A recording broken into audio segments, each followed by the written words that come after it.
राम मंदिर में रामलला के विराजमान होने के बाद देश भर में उत्साह का माहौल है। दिल्ली में भी बीजेपी ने इस उपलक्ष्य में सोमवार को कई कार्यक्रमों का आयोजन किया। बीजेपी का कहना है कि उन्होंने अपने मैनिफेस्टो में जो वादे किए थे उन्हें पूरा किया। बीजेपी प्रवक्ता शुभेंदु शेखर अवस्थी ने कहा, आज मोदी सरकार के चलते देश में ऐतिहासिक काम हुआ।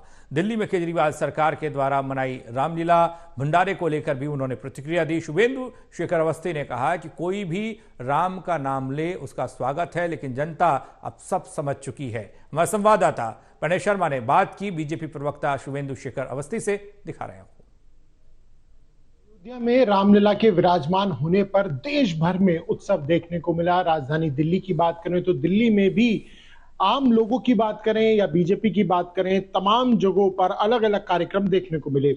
आगे किस तरीके से रूपरेखा रहने वाली है, किस तरीके से बीजेपी इस ऐतिहासिक दिन को आगे और भी यादगार बनाने जा रही है, हमारे साथ बीजेपी के प्रवक्ता शुभेंदु शेखर अवस्थी मौजूद हैं। शुभेंदु जी, कल यादगार पल था और रात में भी हमने देखा दिवाली जो है वो देश में मनाई गई। आगे बीजेपी की क्या कार्यक्रम रह सकते हैं, किस तरीके से इस ऐतिहासिक क्षण को याद किया जाएगा? भारतीय जनता पार्टी हो या हिंदू धर्म के कोई भी व्यक्ति जुड़ा हुआ हो, या भारत का किसी भी जाति किसी भी धर्म के जो लोग हैं, जो लोग इस देश में हैं और राम को मानते हैं, या विदेश में भी आपने देखा बहुत सारे लोगों ने जो किसी और धर्म के लोग थे, उन्होंने राम का इस पावन पर्व को बहुत अच्छी तरीके से मनाया।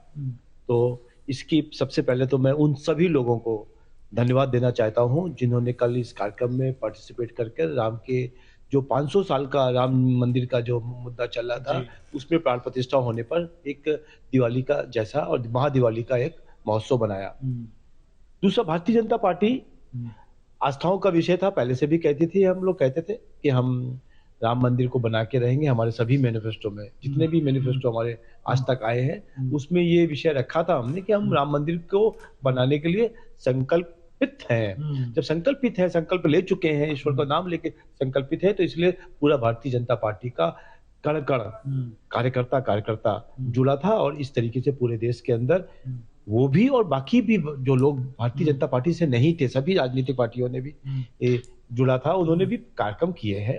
तो मैं सभी का स्वागत करता हूं। आपने कहा कि मैनिफेस्टो की जो वादा था वो पूरा किया गया है, तो आने वाले समय में जनता को ये बताया जाएगा, चाहे 370 की बात हो, चाहे राम मंदिर की बात हो, या और भी जो महत्वपूर्ण मुद्दे हैं उन्हें पार्टी ने पूरा किया, क्योंकि अब लोकसभा चुनाव बहुत दूर नहीं है। देखिए, हम लोग लगातार दोनों चीजों पर जो हमारे आस्था के विषय हैं, जैसे राम मंदिर का निर्माण, बनारस में एक बड़ा तैयार करना, कॉरिडोर तैयार करना, उज्जैन का कॉरिडोर तैयार करना, इस तरीके के कॉरिडोर डेवलप होने पे जो हमारे तीर्थ क्षेत्र हैं उसका डेवलपमेंट का जो हमारा वादा था वो हम लोग ने पूरा किया। जो हमारी सीमाएं थी उस पर जो काम करना था हमको, जैसे धारा 370 थी, 35A था, एक बड़ा मुद्दा चला आ रहा था कश्मीर का, उस पर भी हम लोगों ने काम किया और धारा हटा के एक भारत को एक करने का और प्रयास किया है। आपने देखा होगा धारा 370 35A हटने के बाद अब वहां पे पत्थरबाजी नहीं दिखाई दे रहे हैं, ना ऐसी घटनाएं दिखाते हैं। अब छोटी-छोटी घटनाएं होती है, पूर्णतया खत्म नहीं हुआ। जिस आग को लगाते 50 60 70 साल हो गए हों, उसको बुझाने में कुछ समय तो लगेगा, वो चल रहा है। तो कैमरा पर्सन मनोज कोहली के साथ प्रणय शर्मा, टोटल टीवी, दिल्ली।